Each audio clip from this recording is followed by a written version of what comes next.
All right, what's up, guys? Colin Logan here. We're doing a podcast a little bit early, just in lieu of the games happening this last weekend. So we're just kind of talk about the games, talk about breakdowns, kind of some trends, some things we saw, talk about the workouts, chat a little bit about where we think the sport is headed, and maybe some kind of training capacity or training ideas from or our thoughts on kind of how to train for the future of this sport here. So first thing we're just going to kind of do is break down the workouts. If you guys didn't watch the games, the first day was the 2007 Reloaded, which was a retest from 2007. Original workout had a 1K row into 5 rounds of 25 pull-ups, 7 shouldered overhead at 120 or 135, 95 for guys. This one was 1.5K row with bar muscle ups and shouldered overhead at 235, 145 or one. Do you remember the women's weight on that one? 145. Yeah. 145. Yeah. Yep. Then we had the corn sack sprint right after that, CrossFit total, hand sprint, and then the ranch loop. So, yeah, what were kind of your thoughts on that first day, Logan? Man, I really liked the first one. I really liked that it had an even balance between movements, meaning I'm a big fan of having movements that kind of favor maybe a shorter athlete, and then movements that favor a taller athlete or bigger athlete or stronger athlete, and having them in the same workout.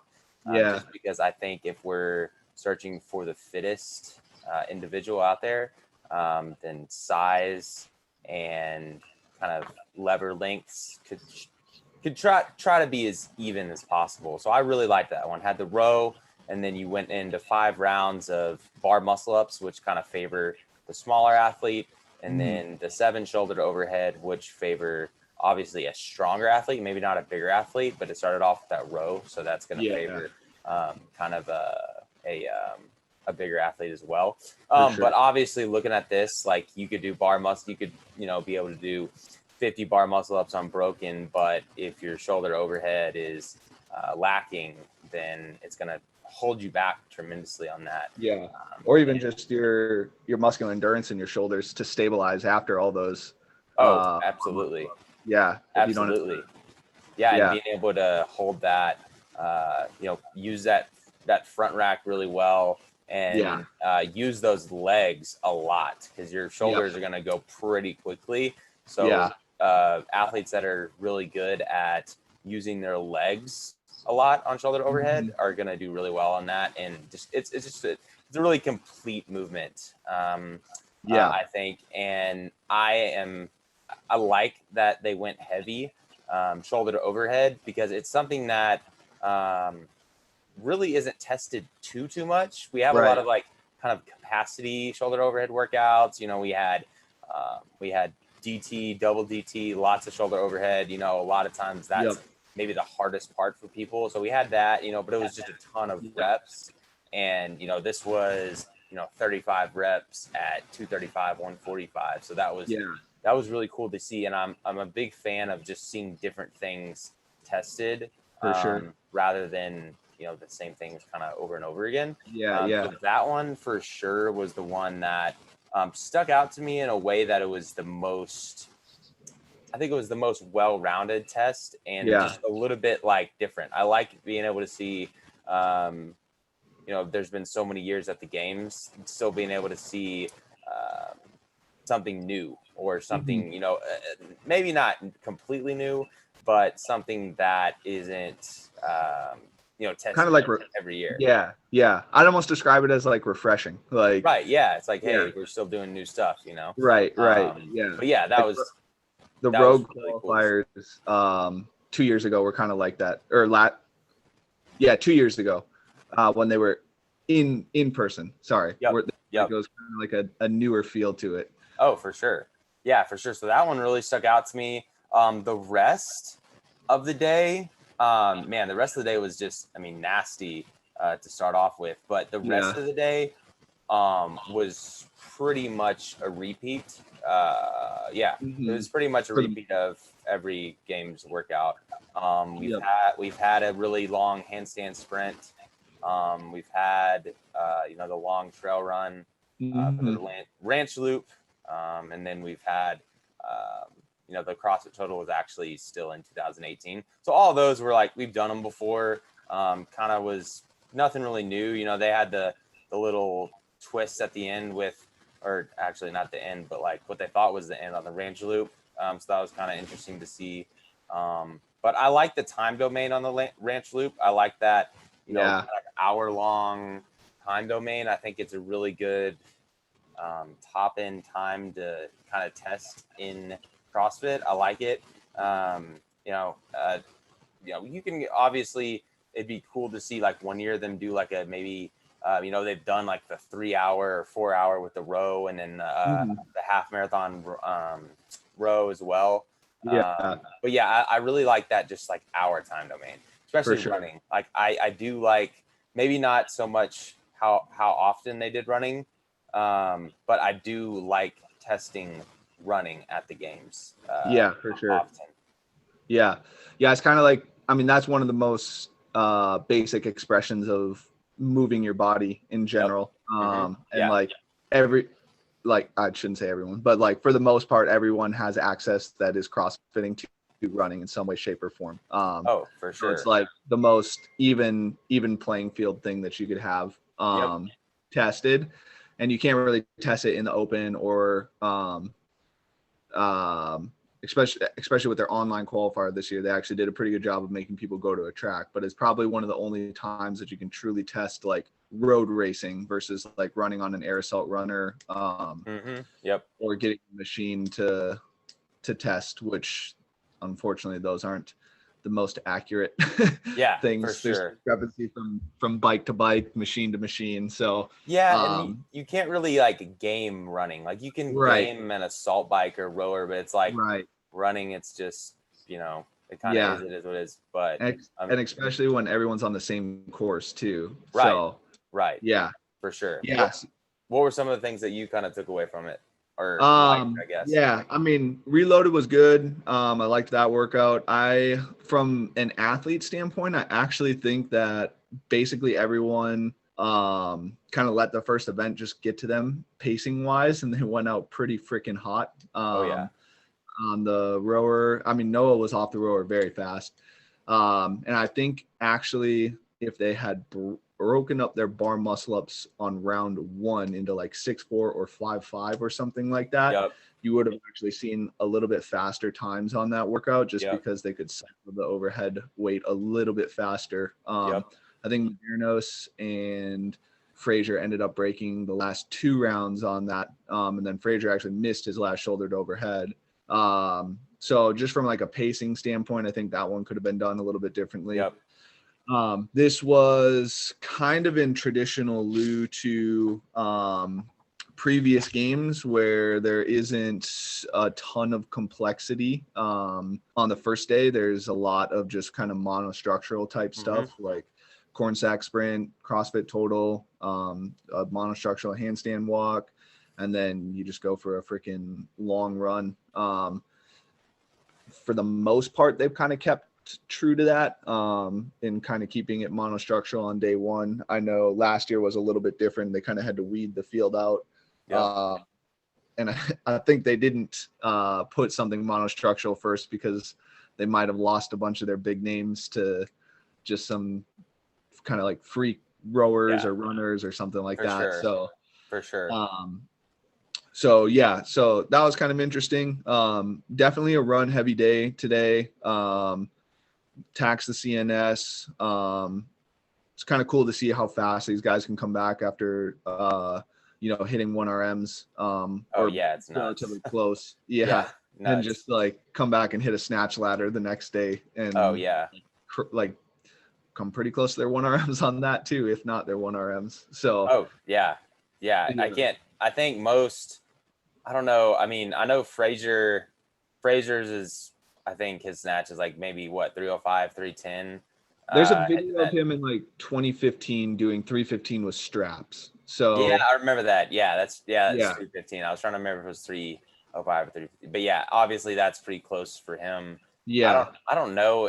I think really besides him, What was really besides him, I don't really think there was that big of heavy hitters as far as weights. So yeah, those numbers were pretty close to their 1RMs. Yeah, I think if anyone, Adler probably had the highest lifts. I know he like looked pretty jazzed for that workout on the start line. I'm pulling up his CrossFit profile here, see if he has his snatch listed. It says he has his snatch listed at 290. So okay, so it was right there. Yeah, so that's like right on the cusp of his 1RM. So but yeah, I mean, as far as like, I think they're starting to kind of define themselves as fitness. CrossFit is they're kind of like monostructural test day 1, some kind of like CrossFit stuff day 2, and then some kind of like swim is always in there, and kind of like some more higher skill stuff on day 3. I think they're starting to kind of fall into that habit a little bit. We can chat about habits or trends we see in a little bit here, but so day 2, going on to the like CrossFit stuff, we had the toes to bar lunge, snatch ladder, bike repeater, and happy star. So what were your thoughts on that day? Man, I really liked I think the total bar one was super surprising for me, and it was pretty fun to watch. As far as just like a spectator standpoint, it was, whenever I kind of try to look at these events, I kind of like think like, what are they trying to test, or what are they just trying to ask of the athletes, and like what piece of the puzzle does this fit into in defining like the fittest man or fittest woman on earth? So that one for me, the total bar reps were, I mean, nothing crazy. Everyone was unbroken. It really came down more to rep speed on that. It's also some like interesting strategy on where the athletes placed their kettlebells, whether it was like right in front of the bar or like they walked it all the way to the line and then they came back. So I love that too. I love when strategy makes or breaks a workout. I like the more sporty side of CrossFit rather than like the actual fitness. The sporty side is just more fun as a coach to kind of get into. But I like seeing that. But from, a standpoint of lunging, I mean, that workout to me just came out about pure speed, especially on just, your single leg speed, your total bar cycling. So that was cool to see. I like having a movement or movements in there every now and then that just come down to just movement speed and like, how fast can you go? So that was cool to see. Always fun to watch people throw down some heavy weight. It was just I guess it's just a little bit different. Being only like 5 people, it just like wasn't as close. So like with it not being as close, you don't really see like the X factor as much. Like what was the thing that like made the person win that workout? Like what did he do that, no one else did? Or what did the top, 1% of, the 40 males do that the bottom 99% didn't? Or what were they lacking? Because like there was just like huge gaps, there was like a couple events that were like maybe the first 2 were like close, but like there's been events at the games before this where it's like 1, 2, 3 come in and it's like only like 3 seconds or 2 seconds, so it's like but yeah, I mean, the snatch one was fun to see, just throwing some weight around. I kind of wish maybe it was like 3, 2, 1 instead of 1 on 1. But yeah, cool to see throwing down those heavy weights, and cool to see like them bouncing back from getting their shoulders destroyed on their first day, and pretty much everything, their shoulders, their legs, their calves, Achilles, pretty much was always pretty smoked. From that. The happy star was pretty classic CrossFit, just with the hill sprint in there. Made it super leg dominant on that.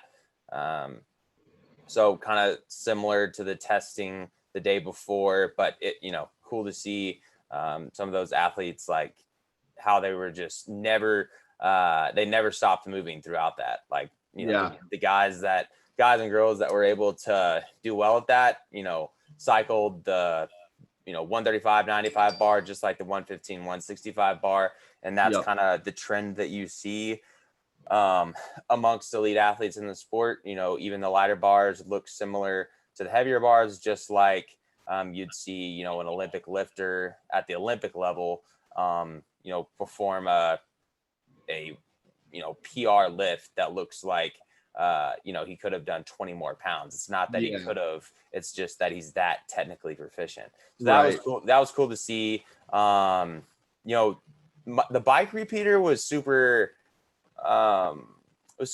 interesting. How they kind of threw in a regular bike. That was like an interesting spin on it.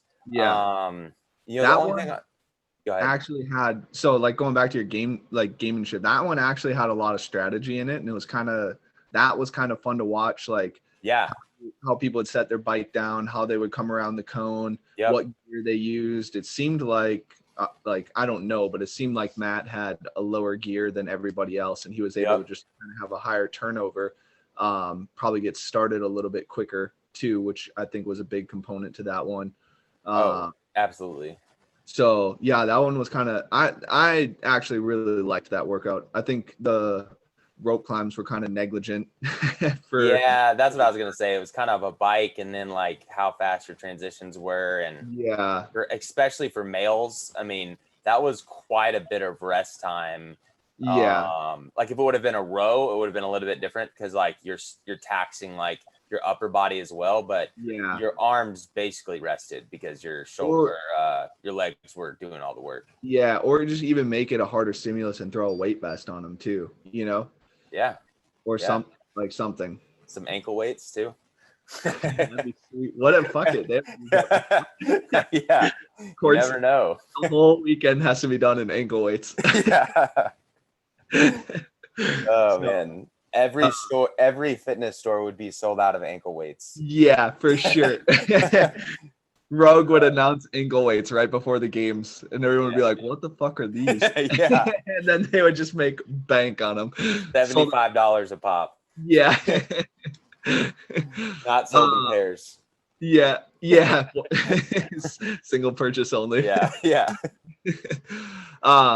But I liked the toes to bar lunge one. We were chatting about this a little bit before, but the volume of this week was pretty high, and we're going to kind of chat about that a little bit more. But that was kind of like classic CrossFit right there, like 30-20-10 with a lunge in between, kind of a heavier weight on the lunge, or a little bit heavier with the kettlebells. And it kind of just came down to like old school speed factor, which is, if you go back and look at some of the journal articles, that's what CrossFit was about, was just straight intensity and like how fast you could get work done. So that was kind of cool to see them kind of to go back to their roots a little bit. Just classic CrossFit. Workout.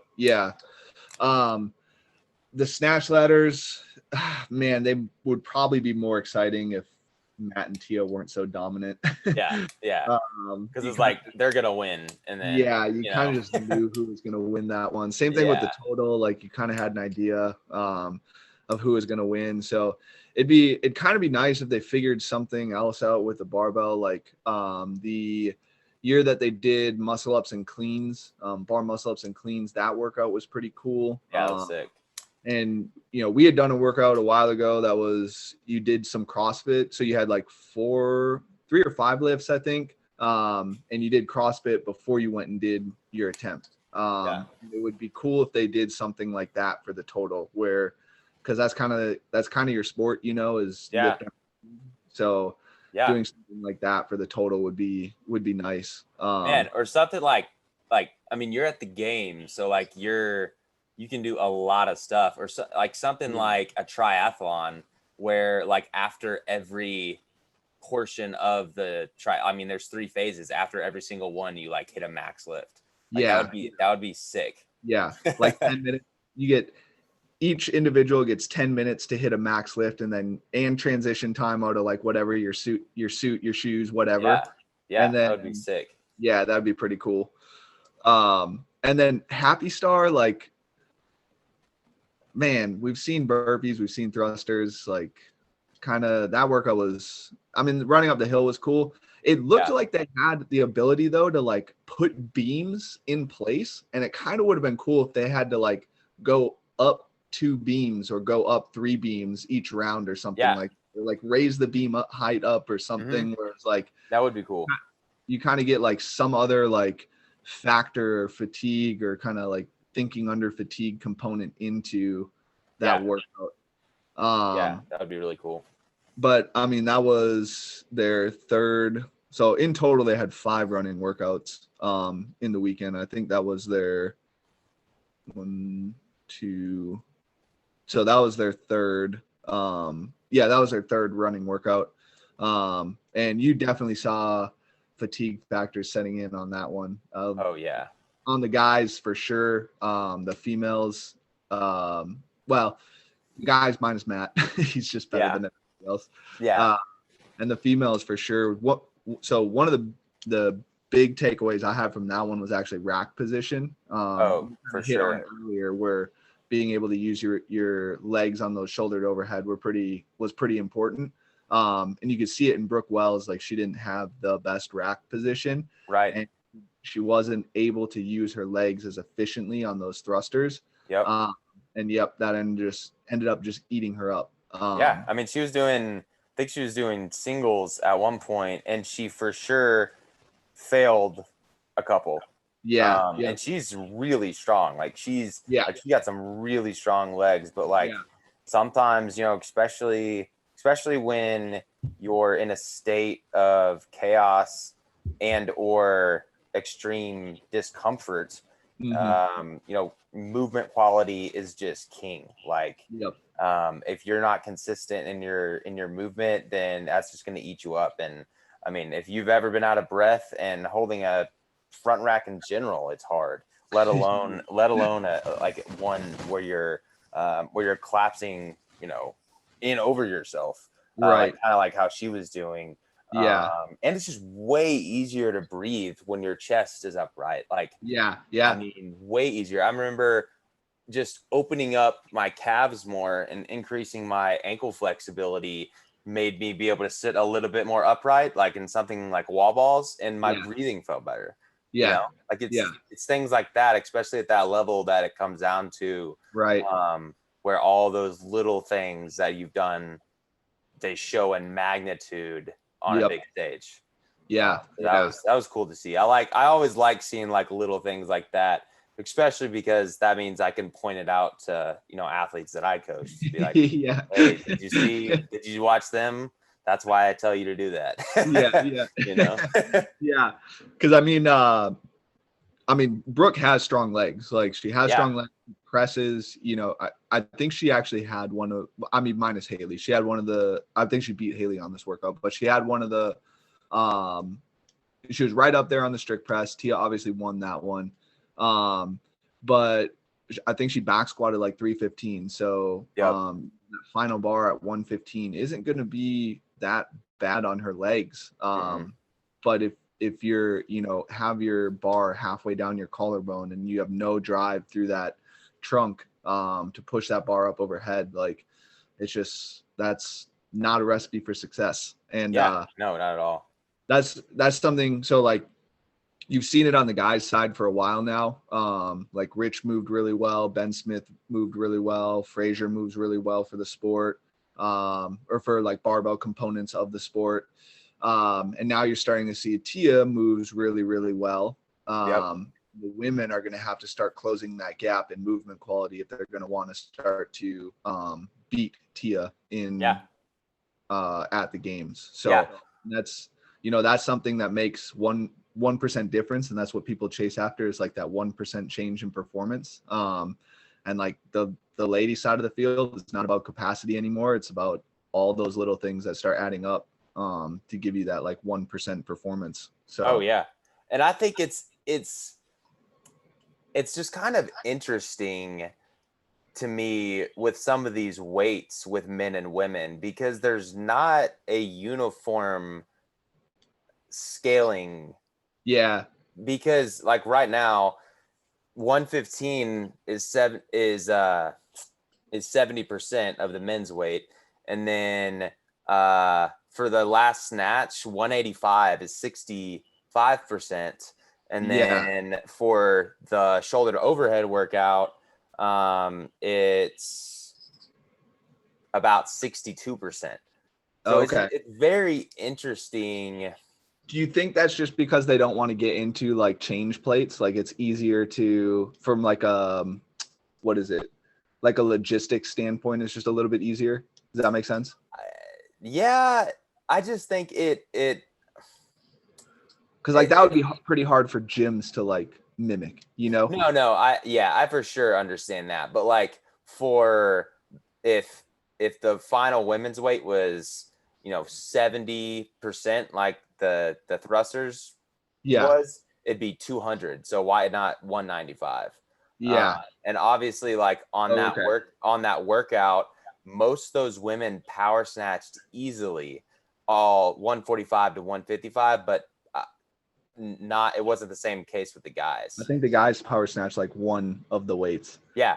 So that was super interesting. But I mean, they are two different divisions, and I understand that like you're not going to have an even like there's going to be always going to be something that just kind of favors one or the other. But I just feel like I like being able to observe both sides almost on an even playing field. For sure. So it just, I don't know. It's always kind of just bothered me a little bit to be like, well, that's a completely different workout. So and they're just at like whim choosing what weights for the workouts.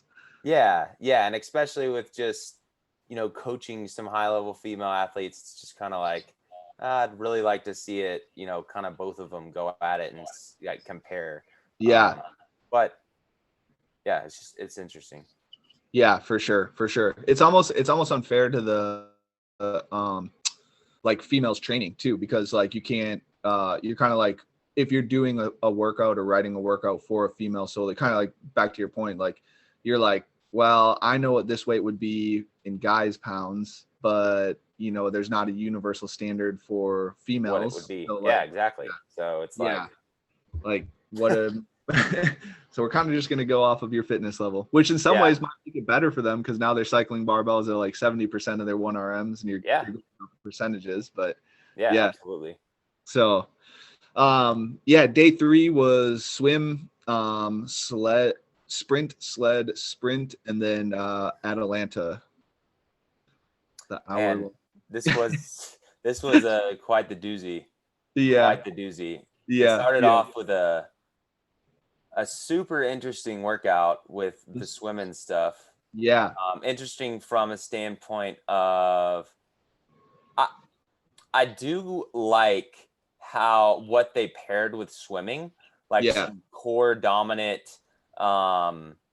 movements. I thought it was super interesting, just because like I haven't really seen that with swimming. So I thought that was interesting, in it being like interval with swimming. I thought that was like a cool little twist. That was one of their better events this year, the swimming stuff. Yeah, for sure. It was I liked how they took the average of your rounds, and you didn't know where you were, so you just had to go super hard. Again, back to the basics. Yep, back to the basics. I don't know. I wasn't a huge fan of the slam balls. Just talk shit.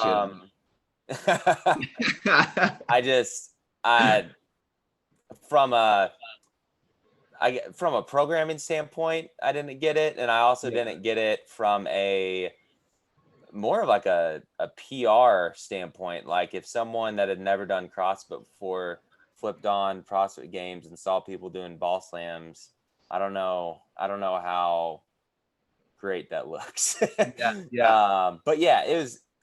I think it would have been awesome. It would have been awesome if it was 150 D ball cleans. Or even 100 pounds, 120. So yeah, I'm not. I think it was, the rest of the workout was pretty good.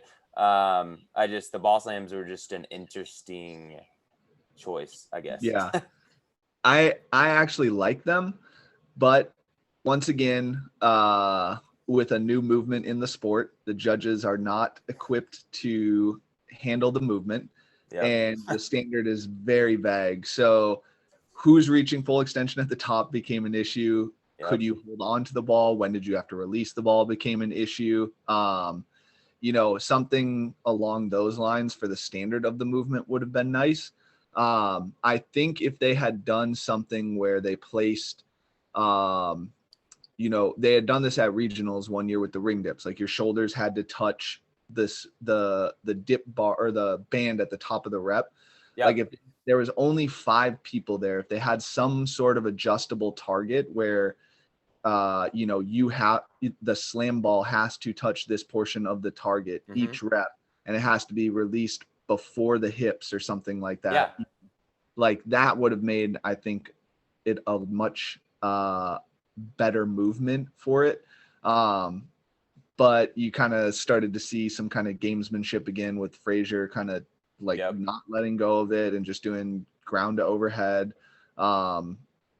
And it turned into more of kind of like who had the best strategy for that portion of the workout. I actually still think that the Samuel Quant, the more powerful guy, better swimmer, ended up winning that one, which I think was probably the best or the right individual to win that event. Yeah. If that makes sense. Yeah. I think I liked it from a standpoint of like, you go down one way, you come back another. There's some variance in it, which you don't get to see very often. That's kind of like a big trend inside of programming right now, is giving people variance inside of their workouts. So like what round 1 might be different than round 2. Round 3 might be, different than round 2. So that was kind of cool to see that. But I did enjoy that event. I know you didn't like the slam ball, but yeah, it wasn't my favorite, but I also did. It was different, and I liked how they started with the assault bike, and then on the way back, they ended with the assault bike. So it was like a little bit different. And the interval is always cool. Like I wish more competitions would do like interval, because you kind of like, it's like the first, like if you've ever played like football or sport where it's like the first kind of play, like you kind of get there, know what it feels like, and then you're kind of ready to go in. Except, CrossFit, it's like 0 to 100, you got to figure it out, so it's kind of, you got to get those like butterflies out a little bit. And then you're like, all right, kind of get it a flow. So that's why I kind of like it. But yeah, I love the interval. I love testing the interval on a big stage. I think it's a nice little break from the normal, AMRAP for time rounds. Testing a little bit more types. Power. Yeah. I which like is to see the power. Always fun. Yeah. Then we had sled. Just kind of a sprint again. Yeah. And then the last event, Atalanta, which was a lot. This is the 5th. That was the 4th and the 5th running event for the weekend. So as far as running events go, we had like a kind of like a 800 meter or 800 meter-esque type run on the hill. Happy Star was kind of like a, what was it, 800 to 1200 meters, 6 miles on the trail loop, about 200 yards on the sprint run, and then 2 miles. So this ended up being like 9 miles of running this year. So pretty, At a pretty, and 2 of the miles was in a weight vest. Yeah. So I don't know. You probably could figure that out. As far as like knee flexion goes, are you talking about? No, with the weight vest, you probably could figure that out, like how much extra that was, like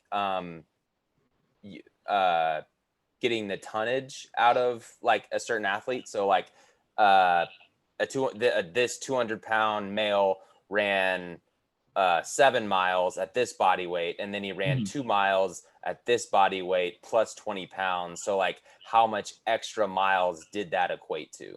Oh, I see what you're saying. Yeah. So like, I mean, because 20 pounds for 2 miles extra that's tough. Yeah, it adds up. Tough. Yeah, especially sure. if you're a bigger guy. Yeah. Yeah, for sure. And like just squat contraction that they had before that last mile too was pretty intense on the legs after in the weekend as well. So that was definitely like a nasty last workout. Yeah, that was definitely a nice little finisher. Yeah. I think you ended up seeing actually some athletes just kind of like, I guess Haley Adams tore on that one. So like, dude, nasty tear. Yeah. So like you just kind of saw the attrition factor that it seems like Castro looks for every year kind of happen. And it kept Haley off the podium. For sure. So, so just kind of looking at a breakdown of the workouts here, like a light breakdown. So we had 5 of the 12 events were running events. Matt ended up winning, I believe, almost all of them. I think he ended up the sprint one. He might not have won. Nope, he won that one. So Matt ended up winning almost all of them. Tia, I think, didn't win just the ranch loop.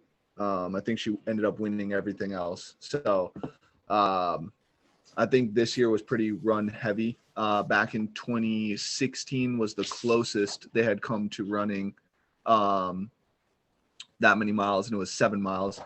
And they also went back to the ranch that year as well. And they also did a ranch loop and a sprint up the hill. So basically, if you're going to the ranch, you're doing a loop and running up the hill. In a nutshell.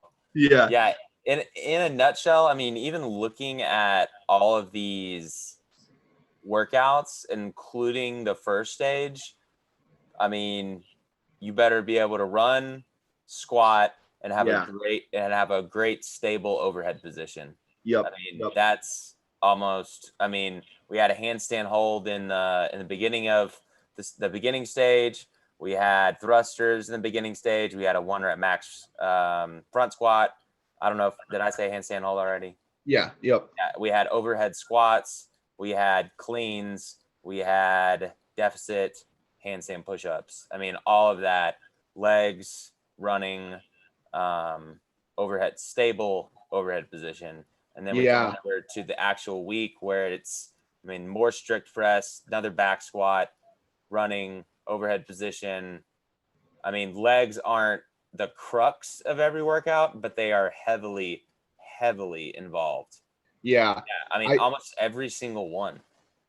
I find it kind of interesting. So if you go back and look at Brooke Wells's scores, crushed the Diane workout, so you think she'd have a pretty, and the Fran, she was 3rd place in both of those, so you'd think she'd have a pretty good overhead position, good upper body pulling for that workout. But she finished 5th place in 2007 Reloaded. Naughty Nancy, she was 5th in that one, so not the best run time on that. So you'd think she'd have a little bit more stable overhead position, but she kind of panned out into where's the front squat? She kind of panned out into where like the running metrics from the first one, if that makes sense. But yeah, this one was definitely pretty squat heavy. I think honestly, I think from like a movement standpoint, like your rack position is what you're looking at from a movement standpoint, and then a strong trunk actually. So, absolutely. Yeah, those I think are the 2 big takeaways from like a movement quality standpoint, if that makes sense. They tested GHG sit-ups twice. Yeah. So And not to mention, Not to mention in the earlier stages, you could kind of honestly just say bounding instead of running, because even in Awful Annie, they had, 40, 50, 20, 10 double unders. So like just bounding is just, the name of the game for this year of the games. Yeah. At least from like a eye first analysis of it might help break down some of the workouts and some of the kind of contractions. That would be an interesting stat to see, would be like knee flexion contractions, if that makes sense. Yeah, like how much you were actually squatting. Yeah, squatting, and then I would loop running into that as well. So like getting an average of how many.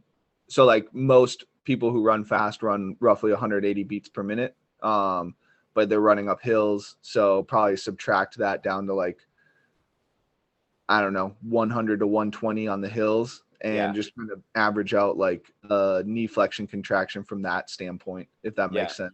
For sure. And that's another thing, is the hill, the fact that it was like a hill run made it more even like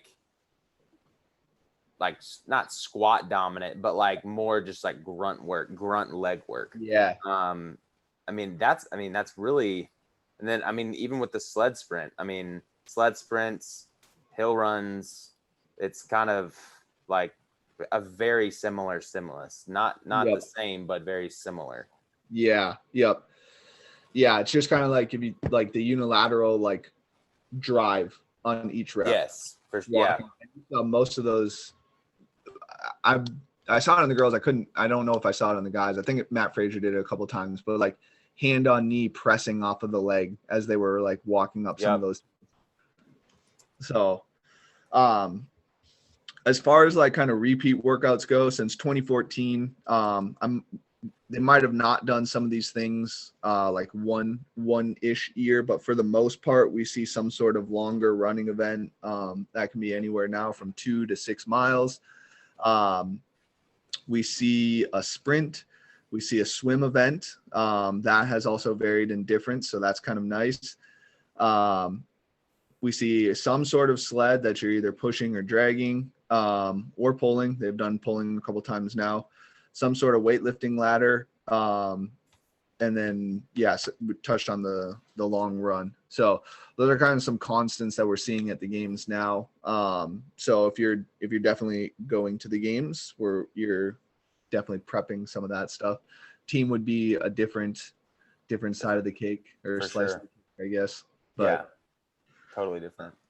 Yeah. So where, like, based off of this games, where do you see the games going? And from 2019 and 2020, it's been super, super run dominant. Yeah. And it seems like there's this like overwhelming kick, or this weird pleasure that the CrossFit community has with like seeing athletes suffering, and like seeing like how much they can take. I saw just, when they announced like the last workout that was just a ton of volume, like all the comments were like, this is great, this is gonna kill them, blah blah blah. But like, I don't like that, and to me that's not it. Lucas Parker wrote this like really good article. I'll have to find it, but he wrote it one year basically saying, I survived the CrossFit Games. Yeah. And it was more of a test of who can survive the CrossFit Games, or who can, recover the best. And if that's what they're going for, then that's what they're getting. I just kind of feel like it's going toward that. Like, how much can these athletes handle within a certain amount of days? And there's like this, I guess, stigmatism that more is harder. Yeah. But like, if you ask I would say anyone that's really been around sports, or maybe a track and field athlete, what the worst run is or time domain, they're going to say the 400 meter. Some might say the 800, but still, we're looking at a 60-minute test and a 2-ish minute test. Yeah. And those are, super short, but they're always known as like the most painful. Or like if you've ever done a 60-second all-out assault bike test, that is, I mean, if I did that tomorrow, I'd be messed up for the rest of the day. You know, like it's intensity can come with suffering as well. And I feel like with just all this volume and kind of focused on volume, it's going to cut into longevity a little bit. It's going to cut into just how, you know, how reasonable is it for you to prepare for something like that? Yeah. When it's putting so much stress on your body. And it's an interesting dynamic to where you're like, well, do I really want to fully prepare for it and trash my body doing it? Or do I want to kind of dial the volume back and then just be like more sore on game day? Like which one is it? And I don't know. I'm not claiming that I know the right balance, but I know there is a line in there where it's like, okay, you're going to have to do that, but like, we're only going to prepare you up to this, because if so, it's going to wreck everything else. Yeah. You know, for the most part, typically, you and I would probably say that when you're preparing an athlete, you kind of want to prepare them for a little bit more volume than what's going to come on game day, just because training volume and intensity is different than game day volume. And just as far as the toll that it takes on your body. I mean, I remember doing it was a workout at a camp one time where it was like a 4-minute window of a 500-meter row and AMRAP thrusters in remaining time. And I did close to like 50 thrusters, and I was so sore the next day just because I went so hard. I mean, I've done, 150 or more thrusters at 95 pounds before, but I was wrecked just because it was so intense. So like, I mean, with that in mind, that's what a lot of people I don't think really understand is like they see that workout, 1 mile run, 100 handstand push-ups, 200 single leg squats, 300 pull-ups, 1 mile run. They see that workout, they're like, oh man, that's so nasty. But what they don't realize is like they're doing that at games level intensity, like games level. And that was another thing, like with Murph, it's like everyone's done Murph on their day off, every year, where people go to the gym and just throw down and they're wrecked for the rest of the week. Imagine doing it when your career, your livelihood, your whole year's worth of work is on the line. Like that I don't think people quite understand what that feels like the next day. So yeah, it's just I feel like that's kind of the trend that it's going to, just a little bit more and more volume. Let's see how much contractions we can fit into 3 or 4 days. And the running, the running actually doesn't really bother me that much as far as like just programming standpoint. I think that there's other things that you could have put in there that maybe if you're trying to have a more well-rounded test, I think there's other things you could have used. But I actually, if you showed up on game day for the CrossFit Games, I wouldn't have a problem with, not using a single machine.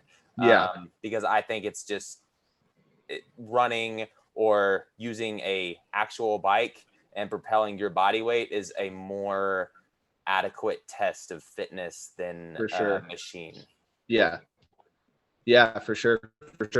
Yeah, I think like, if they are, I actually think that this was a little bit less demanding than I think it was the 2018 games where they had like 30 muscle ups for time, the total, and a marathon row and a on the first day. So I think that day, that was probably the most demanding. For sure.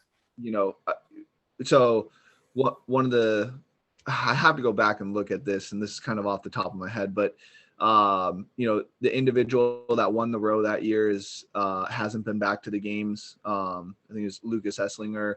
Fikowski has had issues at the games. He got cut.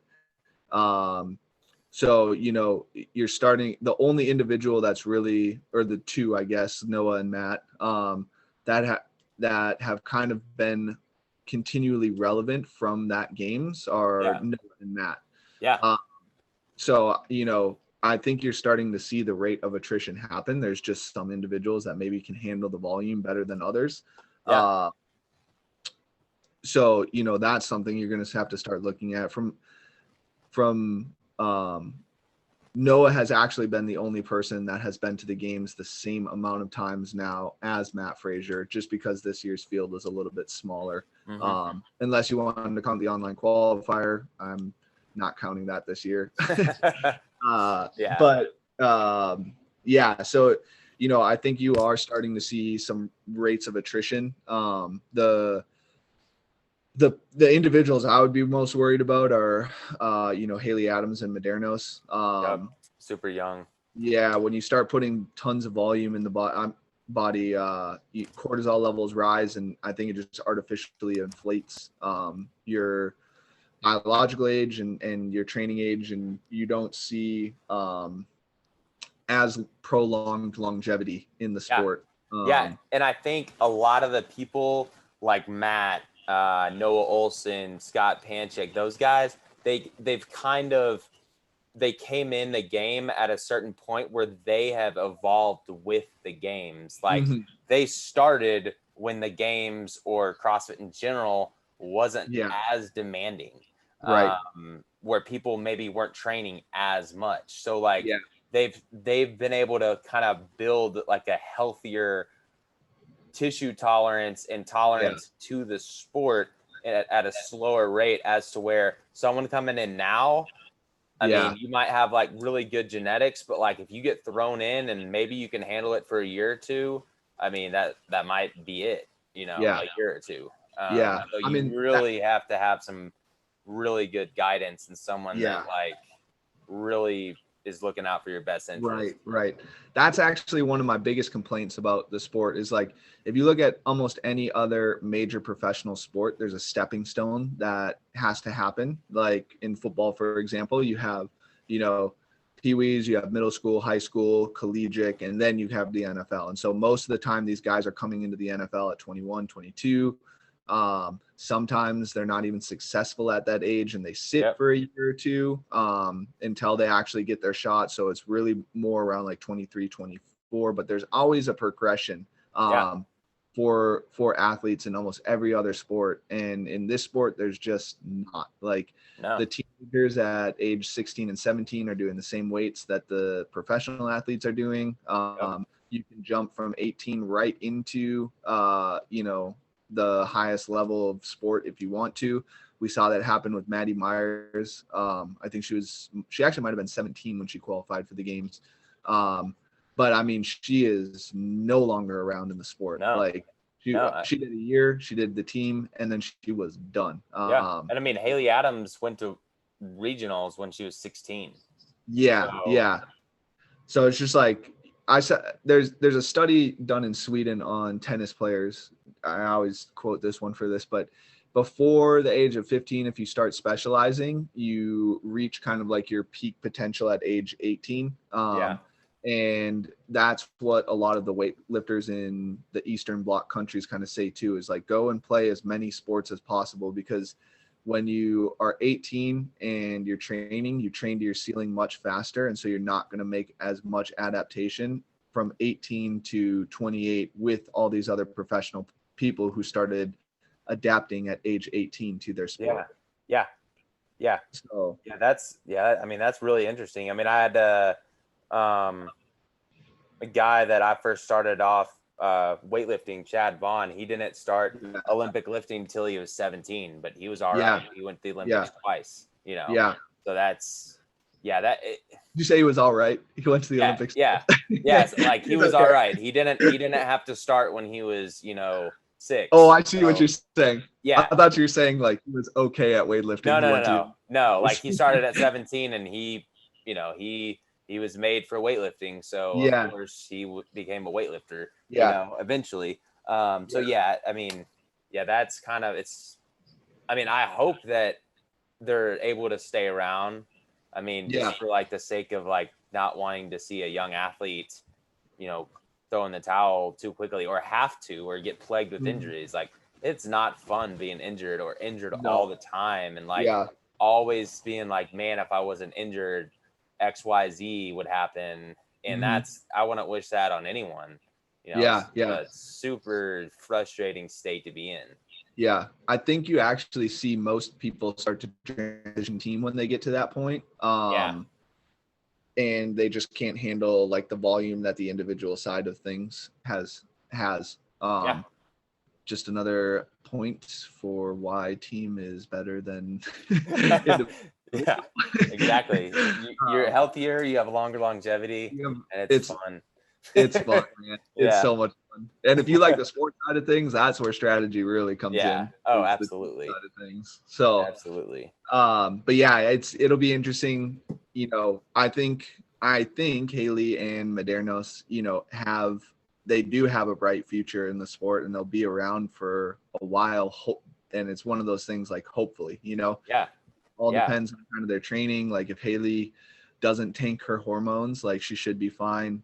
You know, Madernos looked like a normal 21-year-old kid out there, just freaking raging testosterone and like just gonna try as hard as he can. So you know, if he doesn't tank his testosterone levels, like he should be pretty good for the future. Oh, for sure. Absolutely. So yeah, it'll just be, you could see he tried really hard in those workouts though. So it'd be interesting to see what the rest of his training year looks like and how intense the rest of his training is, or if he's smart about kind of dialing it back in training and not pushing to that point.